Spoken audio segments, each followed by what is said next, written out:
Hi crafters, welcome back and thanks for joining me. This is Jonna with Purple Girl Crafts. Today we're going to make this fun fold card. So when you lift this up, you'll see you've got 3 different sections that you could decorate. This card requires no die cuts. It does lay flat for shipping. And it's pretty quick to make, so let's get started. So I've pulled out my scoreboard.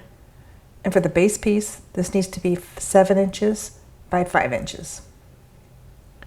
Then I cut one piece that is 6 3/4 by 4 3/4.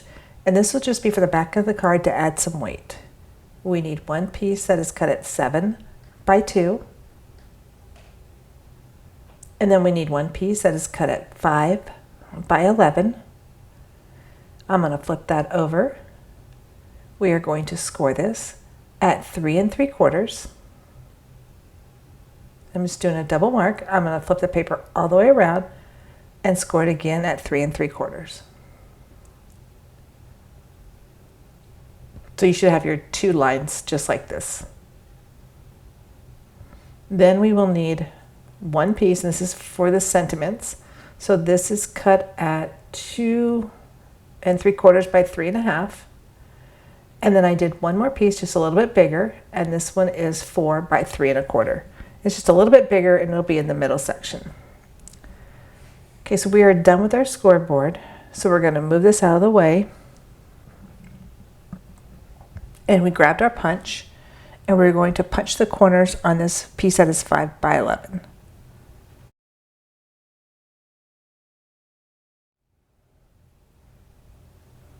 So then we're going to take this and we're going to fold it. So we're going to fold just one of the lines in.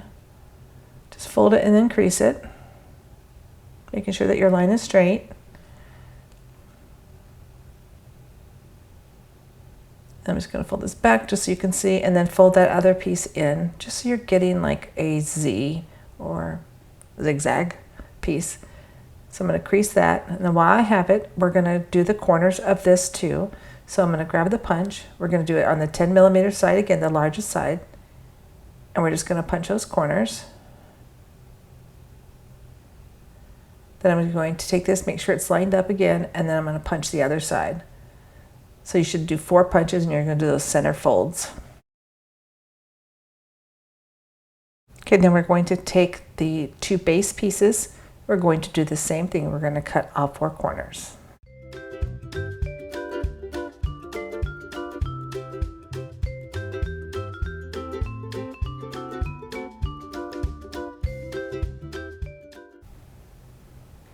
So those are all the corners that we're going to cut, so we'll move that out of the way. Next, we're going to work on the base of the card. So the first thing we're going to do is we're going to glue these 2 together, except I'm going to use my tear and tape. So we're going to just tape this one piece.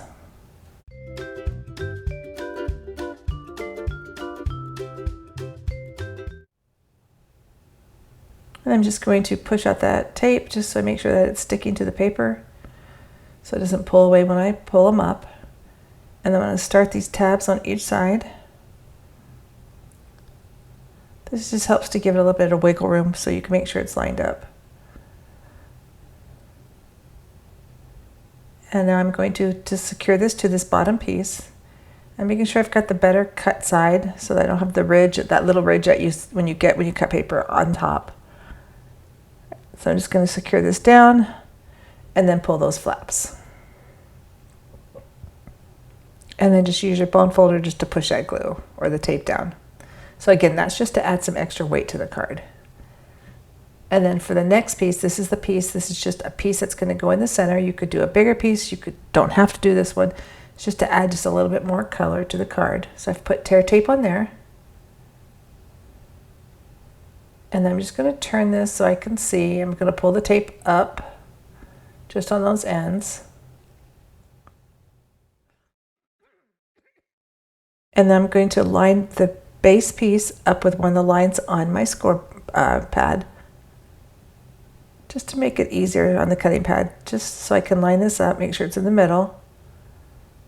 And then once I have that straight, I just push that down and pull those tabs off that tape.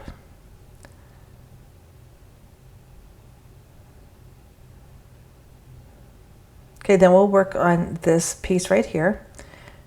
Now again, it has the 3 sections, and you want to make sure it's lifting the right way. So we have our 2 hippos and we have our 2 sentiments. So we're going to put the smaller sentiment on the top, and then I'll put the hippo right about there, just so he's just on the card right there. And then let me lift this, and then we'll put this next piece, if I can pick it up. This piece will go in the center, and then the last hippo will go at the very bottom. So just like that. So I'm going to lay this flat, and then I'm going to secure all of these down.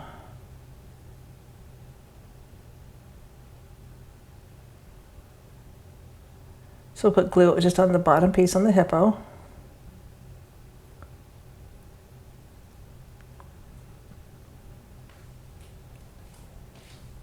And I'm just going to put him just kind of towards the bottom and to the right.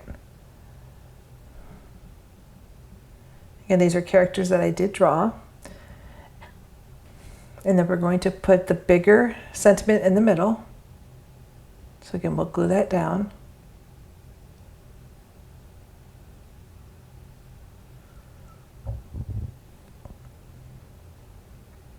I'm just going to make sure this is lined up in the center. I know it's hard to see, but it's just in the center of that one panel. Yeah, it's a little bit easier to see that way. And then for the top one, we're just going to put that again right in the center.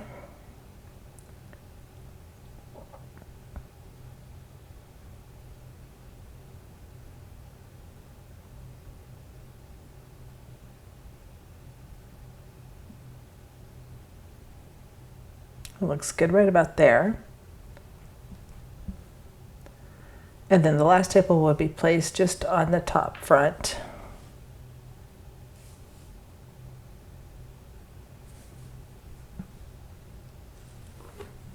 So we're going to put him just a little bit at an angle.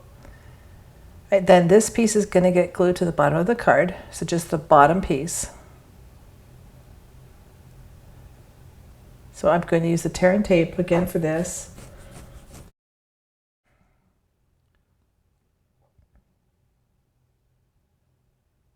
I just turn the card just to make it a little bit easier so I can make sure it's in the center. You want to make sure before you tape this down that it's going the right way.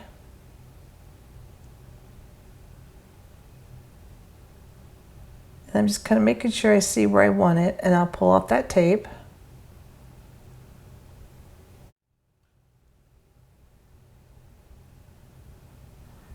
And then again, making sure it's right in the middle.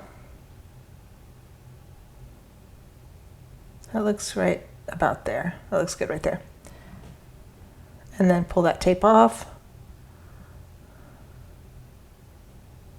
If you're not comfortable using the tape, use your glue so that you have a little bit of wiggle room if you need to. And then I'm just going to secure that tape down just with my bone folder. So far, this is the basic part of the card. So we're going to add just a couple of embellishments. I'm just going to do the small gems just around the edges.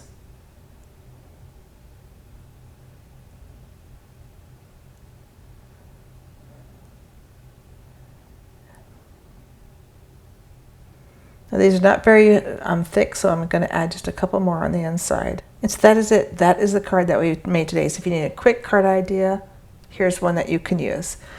Thank you for joining me. If you haven't subscribed to my channel, please do so. Until next time, see you soon. Bye-bye.